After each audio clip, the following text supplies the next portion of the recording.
एक घने जंगल में राजा सिंहराज का शासन था। उनके मंत्री एक चालाक बंदर मंजी थे। जंगल में अलग अलग जानवर खुशी खुशी रहते थे। जंगल के किनारे मोती खरगोश का एक भोजनालय था। वहाँ कई तरह के स्वादिष्ट पकवान बनते थे, जिनकी खुशबू दूर दूर तक जाती थी। एक दिन भूखा गधा घोलू भोजनालय के पास पहुँचा। वो 3 दिनों से भूखा था और धीरे से कहने लगा, मुझे कुछ खाने को दे दो, मैं बहुत भूखा हूँ। मोती ने गुस्से से कहा, यहाँ से भाग जाओ, मुझे परेशान मत करो। घोलू उदास होकर एक कोने में बैठ गया। उसने देखा कि गर्मा गर्म सब्जियां पक रही थी और उनकी खुशबू उसे अपनी ओर खींच रही थी।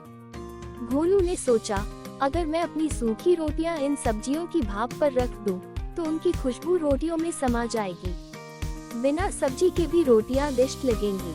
वो चुपके से रोटियां लेकर भाप के पास पहुंच गया और उन्हें गर्म करने लगा। तभी मोती खरगोश ने उसे देख लिया और चिल्लाया, चोर, मेरी सब्जियां चुराने की हिम्मत कैसे हुई? घोलू ने डरते हुए कहा, मोती जी, मैंने सब्जियां नहीं चुराई, मैंने सिर्फ उनकी खुशबू ली है। मोती गुस्से से बोला, अगर खुशबू ली है तो उसकी कीमत चुकानी होगी। घोलू ने कहा, लेकिन मेरे पास कुछ भी नहीं है। मोती ने उसे पकड़ लिया और राजा सिंहराज की अदालत में ले गया। दरबार में मोती ने कहा, महाराज, इस गधे ने मेरी सब्जियों की खुशबू चुराई है, इसे सजा मिलनी चाहिए। घोलू ने कहा, महाराज, मैंने सिर्फ खुशबू ली है, क्या खुशबू की भी कोई कीमत होती है? राजा सिंहराज ने मंत्री मंजी से पूछा, मंजी, इस समस्या का समाधान बताओ। मंजी ने थोड़ी देर सोचा और कहा, महाराज, मोती खरगोश की सब्जियों की खुशबू की कीमत सिक्कों की आवाज से चुकाई जाएगी। मंजी ने अपनी जेब से कुछ सिक्के निकाले और उन्हें जोर जोर से खनकाया।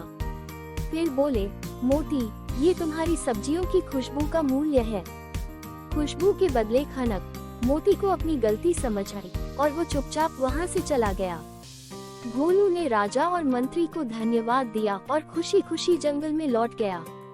जंगल में ये कहानी मशहूर हो गई कि न्याय हमेशा सच्चाई के साथ होता है। कहानी की सीख, सिर्फ अपनी चीजों पर अधिकार जताना सही नहीं है, दूसरों की जरूरत और भावनाओं को समझना भी जरूरी है।